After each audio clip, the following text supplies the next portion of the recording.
Hi friends, இந்த செடியை பாருங்கள். செடியில் கிரீடம் மட்டும்தான் இருக்குது, காய் இல்லை.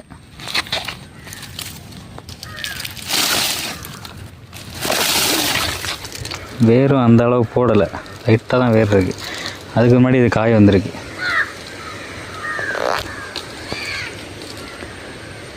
கிரீடம் மட்டும்தான் இருக்குது அதில்.